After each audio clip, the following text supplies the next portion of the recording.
Health scares hitting our schools. An Ebola patient in Texas has parents yanking their kids from some classrooms in Dallas. And that mystery virus spreading across more than 40 states and found in at least 4 people who have died, including a 10-year-old girl. If it takes more funding to fight these diseases, our gang says they got the place to find it.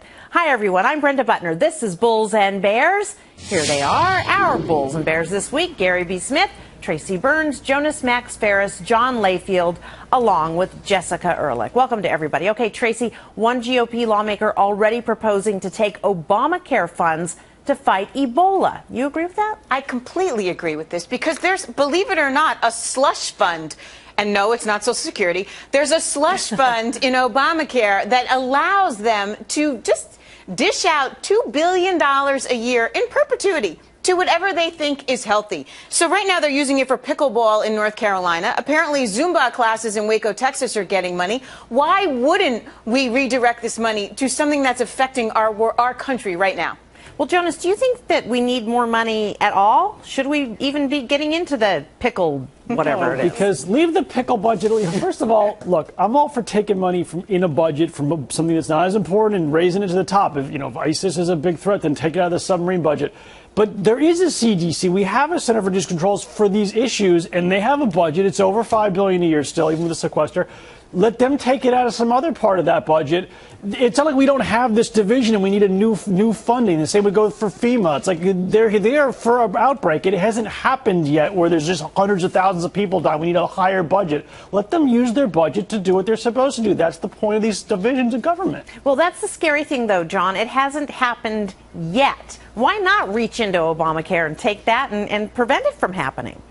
I'm with Tracy. This slush fund is actually called a prevention fund. And besides what Tracy mentioned, about $400 million of it is used to go out there and advertise Obamacare. Millions are being used to relocate fast food away from school zones, about 1,000 feet. So I guess moving those fast food joints 200 yards will make sure those kids, that's worth millions, right? Look, the UN says it's going to cost about $1 billion to fight Ebola. We have that money in this slush fund that is being used for political means. Use that money by all means. Jessica, should we go into that fund so that we can help prevent Ebola and these other viruses from spreading further?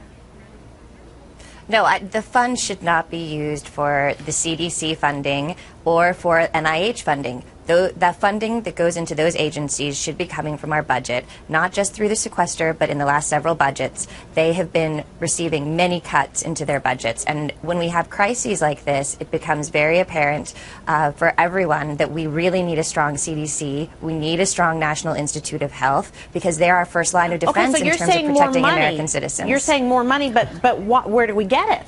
Why not go into Obamacare? Well, there are so many different, because Obamacare for it's preventative health care is what it is. It's not a slush fund. It's to have programs around the country, just as your health insurance companies tell you, get preventative, go in, work out, lose weight, make sure that you're doing everything you can to stay active and be as healthy outside of needing to go to the hospital as you can. And that's what it's for, is for programs like that. So let the money that's for health care, for the national health care, stay there. And why don't we fund our scientists and our great minds so that we have a strong CDC and a strong NIH that can protect American citizens when we have issues like this. And I guess we have money in other places in the budget. Okay, Gary B, no, I heard take it from all their tax breaks. Let's get a real budget going. Get the House of Congress working. Oh, yeah. All right, Gary B, you were laughing. Tell me Allocate money. Well, a couple points. First, I just finished a set of pickleball, so I'm feeling a lot better about my health right now. I don't even know what that is. Or is it a scrum, or is it an inning? Who knows what? So I agree with Tracy, though, but here's the secret. Every government agency in the United States has a slush fund. It's called government ineptitude. Yeah.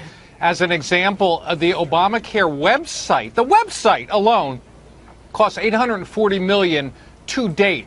Don't you think we could have gone to like 5 kids at Caltech and said, here's $1 million, design a website? I bet they could have come up with it in a week, and then we'd have $839 million left to spend on fighting Ebola. Look, the money is in Obamacare. If you went to every person, every department that's running this monolith they have there and said, look, can you just cut back 5%? I bet they could find the money there just due to inefficiency. Like the website, as an example. Look, right now at the forefront, Obama is asking for $88 million. That's nothing. That's a rounding error for every department in our government right now. We don't find it in Obamacare. We could find it in 10 other departments out there. The money is there. People just need to work a little bit smarter in government. But, oh boy. Okay, but let's be clear about this slush fund. $12.5 billion was vaguely set aside and defined and became the Prevention and Public Health Fund over the next decade.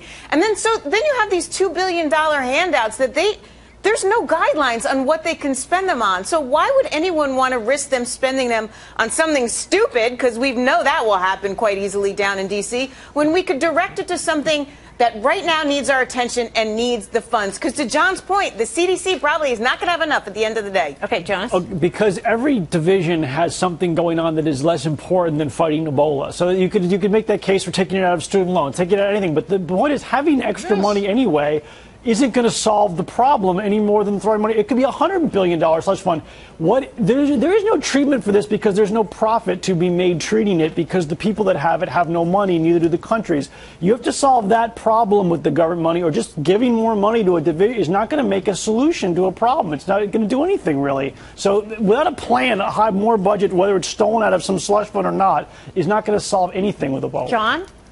Yeah, but we're talking about where to locate the money. We're not talking about whether the government is efficient at using the money. Look, $400 million is used on a partisan agenda every single year in commercials. So this is not a prevention of anything else, except it's prevention that politicians don't have to go to work in the real world because they're using this money to get reelected.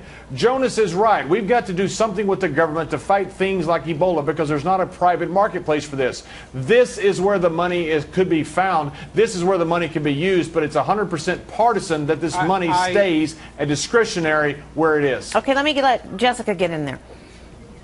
Yeah, I mean, there are so many issues that can be addressed that have been sort of glossed over in terms of what needs to happen in real tax and budget reform.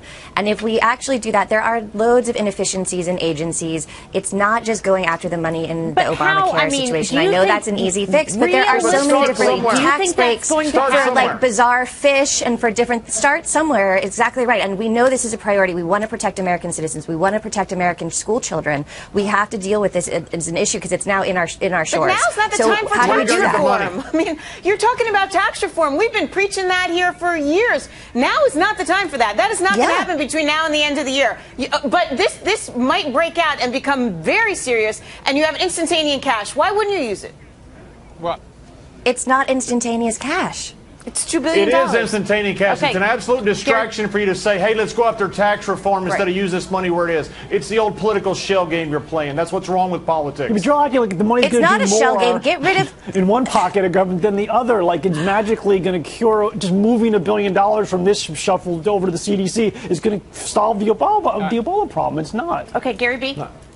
Well, I take issue with one thing Jonas said. He said there's no profit to be made. That is not correct. There are companies out there working on Ebola. TMKR, forget the actual company name, but that's the ticker symbol, is actually working on a cure for that. So you could even take the money and go in as a venture capital firm. The United States government, I know we're terrible at things like Solyndra, but why don't we fund some of these private companies that are actually working on cures? If you want a cure, that's the place to go, because certainly it's not coming from the government sector right now. Okay, that's got to be the last word. Thanks, guys.